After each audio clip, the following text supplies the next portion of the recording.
আসসালামু আলাইকুম রহমতুল্লাহি অবরকাতুহ। সম্মানিত দর্শক, 2025 সনের জুলাই এবং আগস্ট মাসে কি হতে যাচ্ছে?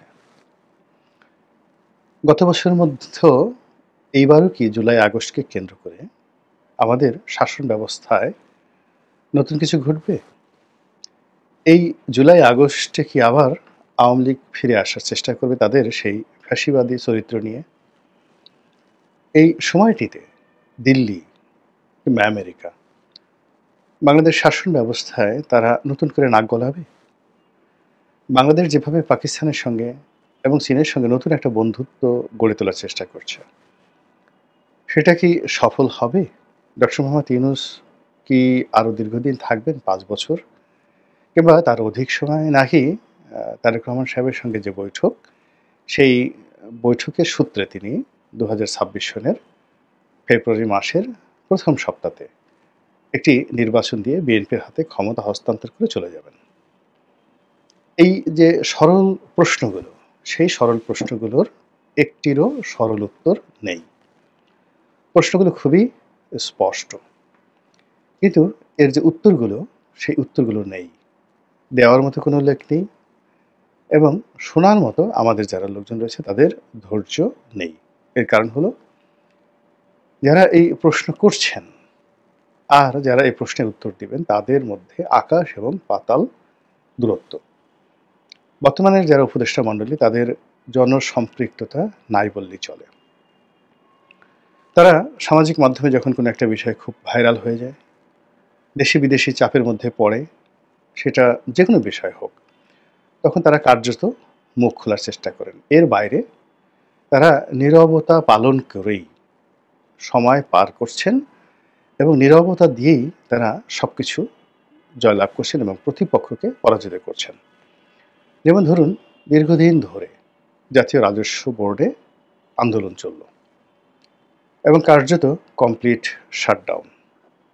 কেউ গেল না, কেউ বসল না, কোনো রকম নেগোসিয়েশন নেই, এবং এত বড় একটি প্রতিষ্ঠান থেকে শুরু করে সমস্ত শুল্ক স্টেশনগুলো নজিরবিহীনভাবে দীর্ঘদিন ধরে বন্ধ থাকলো। এরপর আন্দোলনকারীদের যখন হাঁটু ব্যথা হয়ে গেল, কোমরে ব্যথা হয়ে গেল, চাকরি হারানোর ভয় এসে গেল, ঠিক সেই সময়টিতে সরকার সাঁড়াশি অভিযান চালালো। আর এখন সেই আন্দোলনকারীদের মধ্যে যারা শীর্ষ, তাদের কাউকে বরখাস্ত করা হচ্ছে, কাউকে চাকরিচ্যুত করা হচ্ছে, কারোর বিরুদ্ধে দুর্নীতি দমন কমিশনকে লাগিয়ে দেওয়া হচ্ছে, এবং তাদের মধ্যে রীতিমতো কান্নার রোল পড়ে যাচ্ছে। ফলে রাজনৈতিক সরকারের সময়টাতে যেভাবে বিদ্রোহ হতো, বিপ্লব হতো, তা এই জমানাতে ম্যাটিকুলাসলি অনেকটা আন্দোলনকারীদের জন্য আত্মঘাতী ব্যবস্থাতে রূপান্তরিত হয়ে যাচ্ছে। একইভাবে আপনি চিন্তা করেন দক্ষিণ সিটি কর্পোরেশনের মেয়র পদে শপথ গ্রহণ করা নিয়ে বিএনপি নেতা, তরুণ নেতা জনাব এশরাক, তিনি যে জিদ করেছিলেন, তিনি যে আন্দোলন শুরু করেছিলেন, তিনি যেভাবে নগর ভবনের দখল নিয়ে নিয়েছিলেন, অবস্থা দৃষ্টি মনে হচ্ছিল বাংলাদেশ তিনি চালাবেন। এবং বিএনপির অনেককে আমরা বলতে শুনেছি যে এক এশরাককে মোকাবেলা করতে গিয়ে ডক্টর মোহাম্মদ ইউনূস যেখানে হিমশিম খাচ্ছেন, সেখানে বিএনপির মতো একটা বিরাট দল যদি একটা কোনো মতে ধাক্কা মারে, তাও মারতে হবে না, একটা ফু দেয়, তাহলে তো এই সরকারের কোনো অস্তিত্ব থাকবে না। তো সেই আন্দোলন 1 মাস, 2 মাস, 3 মাস এভাবে এনবিআরের মতো ছেড়ে দেওয়া হলো প্রকৃতির হাতে, আল্লাহর হাতে ছেড়ে দেওয়া হলো।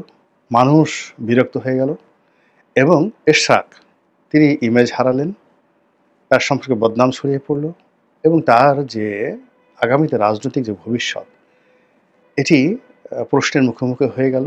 নগরবাসী তাকে বকাঝকা শুরু করলো এবং দলের মধ্যে তিনি একঘরে হয়ে পড়লেন। ফলে এখন সে আন্দোলন যে কোথায় আছে, কিভাবে আছে, আমরা বলতে পারবো না, এবং সব কিছু এখন ডক্টর মোহাম্মদ ইউনূসের নিয়ন্ত্রণে।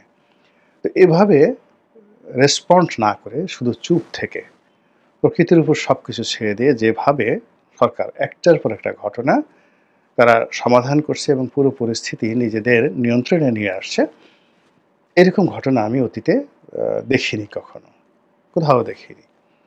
বাংলাদেশের এরশাদ জমানা থেকে একেবারে প্রথম দিন থেকে রাজনীতির ময়দান, রাষ্ট্র ব্যবস্থা সব কিছু ঘনিষ্ঠভাবে দেখছি।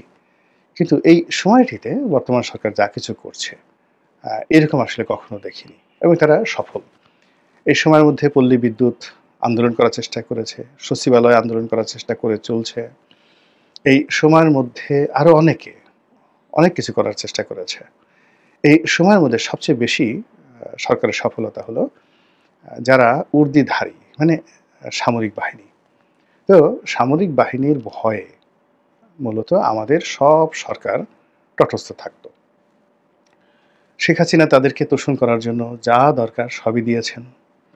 তারপর প্রেসিডেন্ট জিয়া তো প্রাণ হারালেন, প্রেসিডেন্ট বঙ্গবন্ধু প্রাণ হারালেন, মোশতাক জেলে গেলেন, আমাদের দেশে 1/11 হলো, তারেক রহমান সাহেবের পিঠের যে মেরুদণ্ড ভেঙে চুরমার হয়ে গেল, তাকে একেবারে ফ্যানের সাথে 2 হাত বেঁধে টেনে বেদম প্রহার করা হলো। এই সব কিছুর পেছনে সেনাবাহিনীর গুরুত্বপূর্ণ ভূমিকা ছিল, কিন্তু সেটি নিয়ে প্রশ্ন করার মতো সাহস আমাদের কারো ছিল না। এবং এই বিপ্লবের পরে আমরা যারা জেনারেল ওয়াকারুজ্জামান, ক্যান্টনমেন্ট, নৌবাহিনী, বিমান বাহিনী তাদেরকে সমস্ত শক্তির আধার মনে করতাম এবং মনে করতাম যে ডক্টর মোহাম্মদ ইউনূসকে জাস্ট একটা তুড়ি দিয়ে তারা ক্ষমতা থেকে সরিয়ে ফেলতে পারে। কিন্তু এখানেও সেই এনবিআর এর মতো অন্যান্য জায়গার মতো ডক্টর মোহাম্মদ ইউনূস এবং তারা সঙ্গী সাথী যারা আছেন তারা ভীষণ রকম চুপচাপ থেকেছেন, কথা বলেছেন খুব কম, আর তারা তাদের কাজকর্ম করে গেছেন এবং সংঘাত এড়িয়ে গেছেন। এবং সংঘাত এড়াতে এড়াতে আজকের এই দিনে অর্থাৎ 2025 সনের জুলাই মাসে সরকারের অবস্থাটা এমন একটা পর্যায়ে চলে এসেছে যে সেনাবাহিনীর পক্ষ থেকে সরকারের উপর খবরদারি করা হবে, সরকারের কোনো একটা কাজে বাধা তৈরি করা হবে, এরকম কোনো একটা সংঘাত বা এরকম একটা কনফ্লিক্ট অফ ইন্টারেস্ট এগুলোর কোনো লক্ষণ দেখা যাচ্ছে না। বরং আমাদের যে গত ঈদুল ফিতরের পরে ঈদুল আজহা গেল, তো সেখানে সেনাপ্রধান সস্ত্রীক এসে তিনি ডক্টর মোহাম্মদ ইউনূসের সঙ্গে দেখা করলেন। তারপর তিনি বঙ্গভবনে গেলেন, শাহাবুদ্দিন চুপ্পু সাহেবের সঙ্গে দেখা করলেন, একটা সৌজন্য সাক্ষাৎ এই পর্যন্ত। আমরা যেভাবে সরকারের যে নিরাপত্তা উপদেষ্টা খলিলুর রহমানকে নিয়ে ভীত সন্ত্রস্ত হয়ে পড়েছিলাম, যারা কন্টেন্ট তৈরি করেন সরকারের বিপক্ষে তারা সবাই বলছিলেন যে খলিলুর রহমান সেই সেনাবাহিনীর সঙ্গে টেক্কা দিয়ে 1 মিনিট টিকতে পারবেন না, তিনি সেই পার্সোনা নন গ্রাটা, অর্থাৎ তাকে ক্যান্টনমেন্টে ঢুকতে দেওয়া হচ্ছে না। এবং তার মতো একজন আমেরিকান লবিস্টের লোককে ডক্টর মোহাম্মদ ইউনূস নিরাপত্তা উপদেষ্টা হিসেবে নিয়োগ দিয়ে যে অন্যায় করেছেন তার ফল তাদেরকে ভোগ করতে হবে। এবং মধ্যে তো এমন একটা পরিস্থিতি তৈরি হয়েছিল যে ক্যান্টনমেন্টের যে মনোভাব